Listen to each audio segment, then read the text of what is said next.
China has retained the men's and women's team titles in the 37th World Table Tennis Championships in Tokyo in a display of power and skill that had their opponents reeling. The Chinese men defeated Sweden 5-1 and the women swamped host country Japan 3-0. And now to cricket, and Bob Willis, who led England throughout their miserable tour of Australia and New Zealand, has kept the job of captain for next month's Prudential World Cup. England's first group match is against New Zealand at the Oval on June the 9th. And now to soccer, and West Germany's international goalkeeper Harald Shoemaker was badly hurt in a league match yesterday. He suffered facial injuries during a penalty area collision with Bochum's Herbert Zimmermann. Zimmermann was attempting to reach a curling cross at the same time as the advancing Cologne goalkeeper. The collision provoked memories of a similar incident in the last World Cup played in Spain involving Shoemaker. He was dubbed the villain after a serious foul on French striker Patrick Batterson. Shoemaker's late challenge in that game earned him the condemnation of soccer commentators worldwide. Champion Western Australian pacer Pure Still has made a successful comeback to the sport with an 8-metre win in the trial at Gloucester Park in Perth. The horse retired in November as Australia's highest stake-earning pacer and is returning to compete in free-for-all races until the next stud season in September. Some of the world's top women weightlifters have arrived in Adelaide for the World Powerlifting Championships at the Obra Hotel this weekend. The British and Australian teams have already put in some tough training sessions in a bid to beat the highly favoured Americans who hold most of the world's records.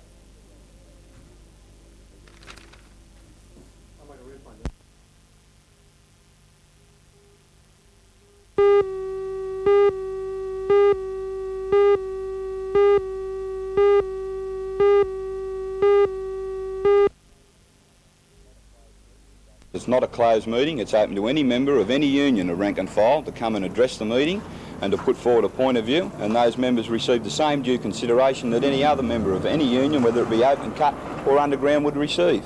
Well, will their liaison committee of open cut miners be formed? Well, that will be up to the individual unions when they meet with the representatives from up the valley and have discussions on that, and their problems will no doubt be sorted out in the usual manner that the unions have got the format set down for, that there's equal opportunity there for everyone to have a say, and that when these people speak to our union representatives at their individual union meetings, I think the problem will resolve itself, because there is no conflict between the interests of underground mine workers and the interests of open cut mine workers. Well, after your lengthy meeting in Newcastle today, are we any further down the line towards a resolution of the problems facing Drayton and the industry generally? Well, let us say, firstly, there's no conflict between the mining unions. We're all in common accord, and that's the protection of jobs within the industry. I'd also like to say that there are conferences currently being convened and have already taken place this week between the ACTU, the National Liaison Committee, and government bodies and the New South Wales coal proprietors, with a view to solving the problems within the industry, not only in the north but statewide, and that Drayton is part and parcel of these problems and will only be solved in that forum.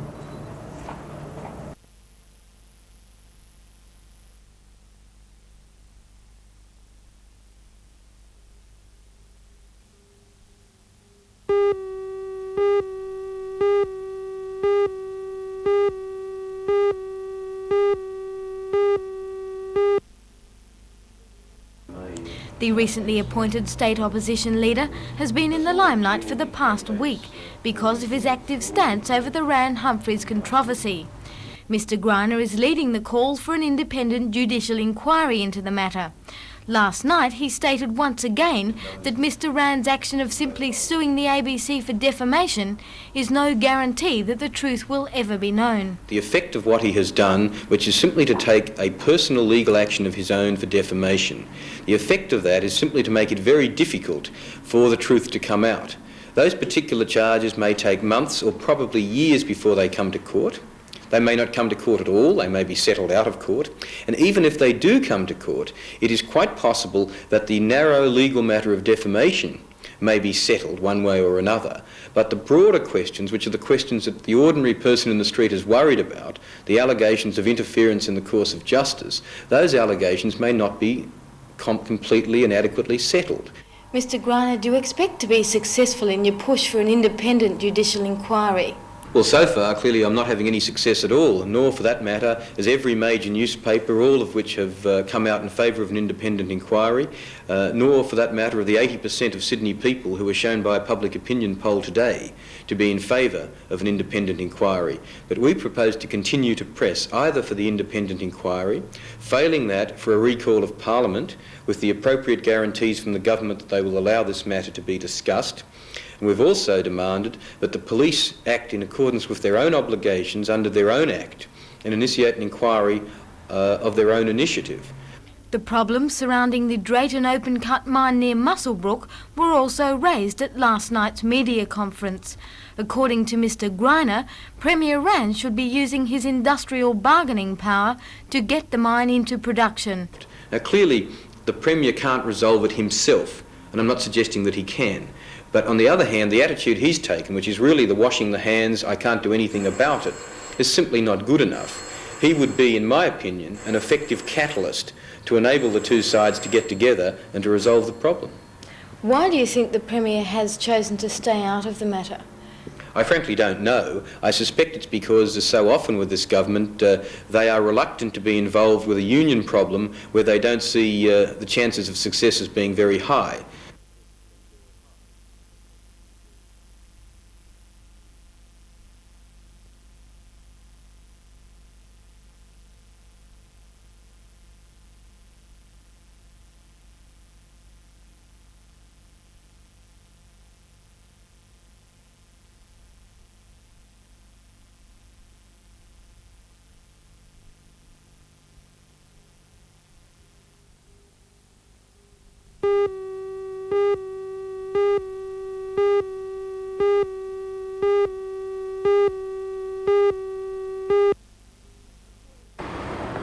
According to Shortland County Council records, 656 solar electric water heaters were in service in the area at the end of last year. At the end of 1981, only 279 of the solar units were in use, but during 1982, 377 of the heaters were installed in the Shortland County area. According to the County Council, the sharp rise in the number of units now installed is related to the complete removal of all tariff restrictions 2 years ago. Solar storage water heaters can be connected to any of the off-peak electricity tariffs, regardless of their storage capacity.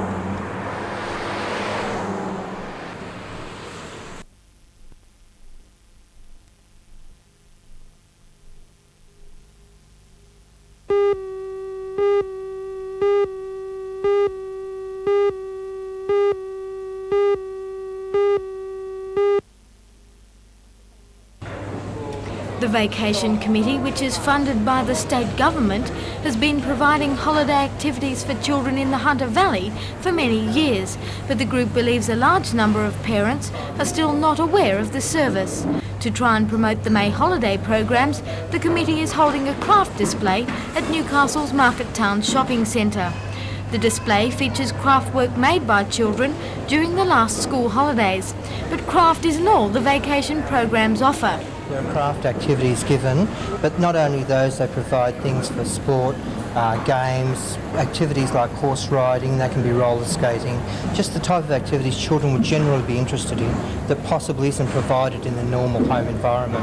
And what's the purpose of the program? The purpose of the program is twofold. It's firstly looking at children who are not given supervision at home where both parents are working and the children need to be minded in a care situation. The second part of the program is to provide enrichment so that children normally who have nothing to do at home can come here and have opportunities to do things that they wouldn't normally do.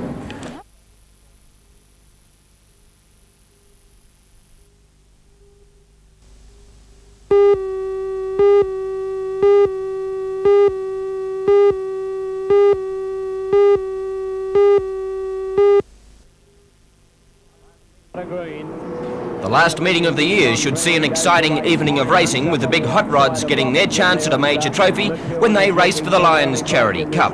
The feature event will be the Sedan 50-lap Classic, with Queenslander and former Australian champion Alan Butcher making yet another appearance at the International Motordrome, and he will put tremendous pressure on the locals to do well.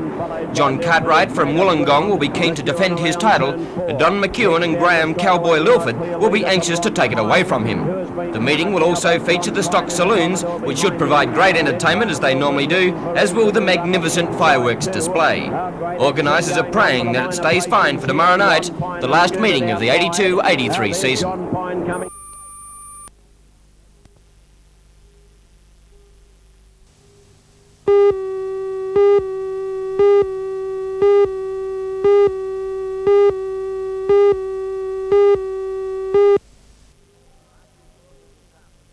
Last weekend was a disaster for the Falcons, with successive losses against West Adelaide and Coburg.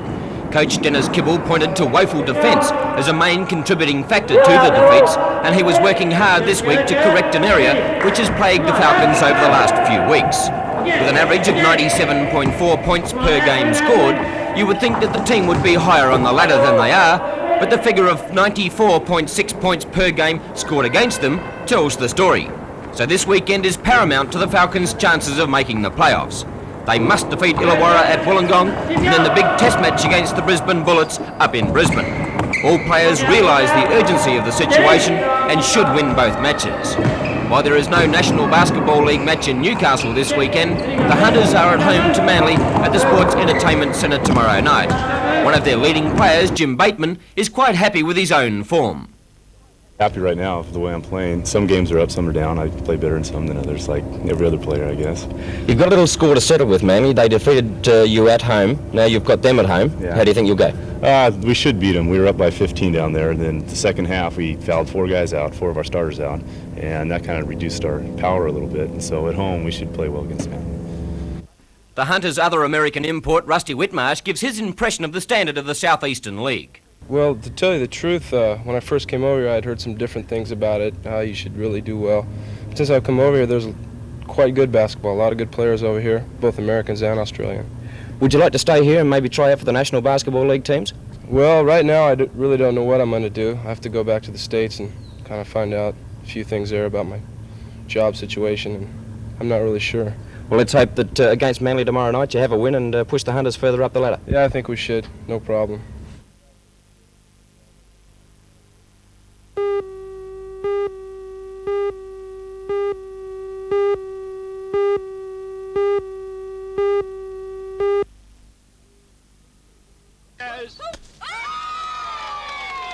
Freewheels is best known for entertainment in schools, and so it was appropriate that the Area Director of Education, Mr. Alan Beard, should have christened its new van. That in itself was quite a performance, but it's what the theatre company has planned for the year ahead that everyone gathered to hear about today. Freewheels now has a permanent staff of 6.5. Actors Stephen Nansu, Bernadette Perusco and Lee Rice, and Kerry Ann O'Hearn. Special Projects Officer Vicky Newman, who'll be working only part-time, and Artistic Director Brent McGregor. Now, most of the time we do a variety of shows in high schools. We're starting a new show next week, and that'll be running in the repertoire for the rest of the year, terms 2 and 3, and in third term we'll be starting another program as well. So that keeps us very busy in the schools. Now, as well as that, we've got a very special treat coming up in September. To coincide with the Matara Festival, we're doing a main stage production of The Removalists by David Williamson. Tremendous play, never been done in the town before, and I think that'll be a great one for the mums and dads and the theatre lovers of Newcastle. What about the van? What was the idea of that? Well, we have to, because we're a mobile company, we go to schools to do shows. That's what we get around in. And we've had a beaten up van for the last few years, but now we've got a brand new one, bright yellow. We call it the Yellow Streak. We've got it brightly coloured on the sides, and it'll be zooming all over the Hunter Valley, going in schools, giving shows, and delivering us wherever we go.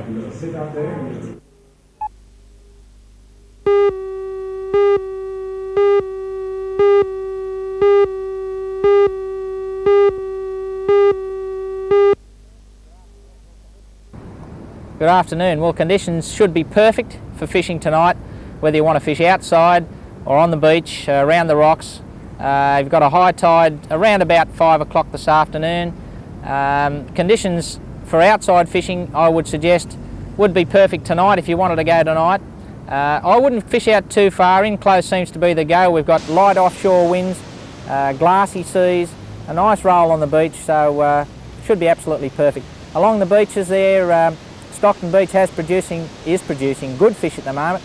I was listening to the two-way radio this morning, and off the Cygna, outside, good catches of snapper and flathead, and I would suggest down at Dudley and in those close shore areas should be ideal for fishing outside. Along the beach areas, good tail have been taken along the beach. I was lucky enough to go for fish last night and caught some reasonable bream around the rocks area at Redhead, so if you're fishing down around that way you should be going okay. Pilchards seem to be still the big go for the tailor fishing, and last night we used good fresh green prawns, which are very hard to beat at the best of times, but if you could pick up some pippies or slab bait you should be going okay. The rocks areas should be quite safe with the run back tide tonight. However, keep an eye open for that occasional sneaky wave, which can be quite deadly at times. But I'd say generally fishing tonight, tomorrow morning should be absolutely perfect. If you think of going out in the morning, the bar conditions should be okay, but don't forget, double check just before you go and make sure that your bar conditions are good. That's about it for this afternoon. Good afternoon.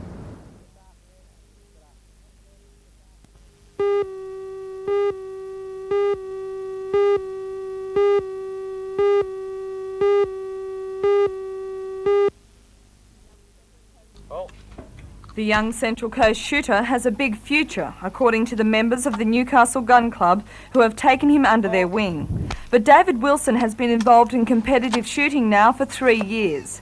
During that time, with the help of his father Rex, who is also a keen gunman, he has travelled all over Australia to compete in various events. All that travel and hard work paid off last month when David won 4 junior national titles and a place in the national team. David's home club is Wyong, but the members of the Newcastle Gun Club, based at Murderers Gully, say they have helped to nurture his winning style. But David is more modest about his success. You were very, very successful. Why do you think that is? Well, I don't know. Maybe not as good competition. Maybe I was better on the ball. How often do you practice? Every weekend. For how many hours? Oh, just a normal shoot for about 3 hours. What first attracted you to shooting?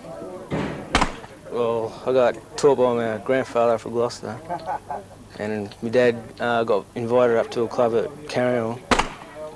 That's how we just started. But why clay pigeon shooting? Oh, well, it's one of the few sports that you can take your wife and the kids out and compete all together.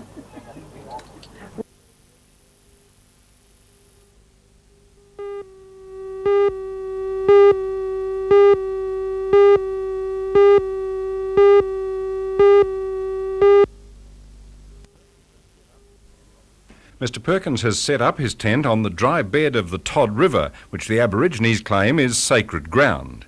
The Northern Territory Government has announced plans to flood the area to make way for a recreational dam.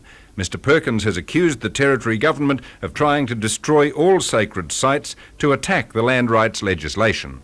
I think there's a lot of racism in the Northern Territory, and this is just another example of it. I think one of the things white people and Australians should realise that if they put this under 10 foot of water, how would they feel about St Mary's Roman Catholic Cathedral in Sydney being under 40 feet of water?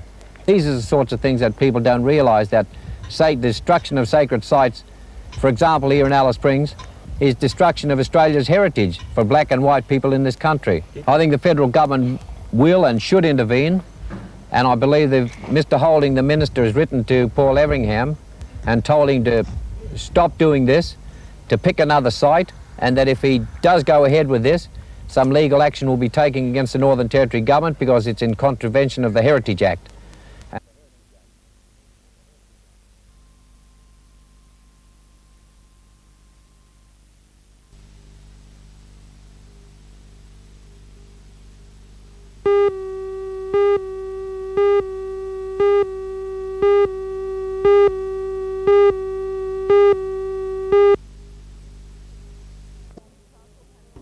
Newcastle has had a youth refuge for 3 years, but now, due to the growing appreciation of the need, 2 new centres have been opened at Redhead and Maitland. The declining average age from 16 to 14 of youths who need this type of accommodation is staggering enough, but when this is coupled with the realisation that many don't have anywhere else to go once they have outstayed the time limit set by the refuge, the real problems begin. Chairperson of the Management Committee of the Newcastle Young People's Refuge, Mr Kim Broderick. In the Newcastle area, there seems to be more options for girls, such as the City Mission runs 2 hostels in the Newcastle area. However, for boys, there is very limited options because they can't afford to stay in a normal rental situation, and even what limited accommodation is available, they can't afford that either because usually they're unemployed, or if they're under 16 they have no income at all. With the growing number of refuges being established goes the problem of adequate Commonwealth and state funding. The Newcastle Young People's Refuge has just received a grant of $22,000 which will carry it through until the 30th of June. After that, more submissions have to be made, which places additional strains on budgeting. Some 200 young people have been guests at the Newcastle Young People's Refuge.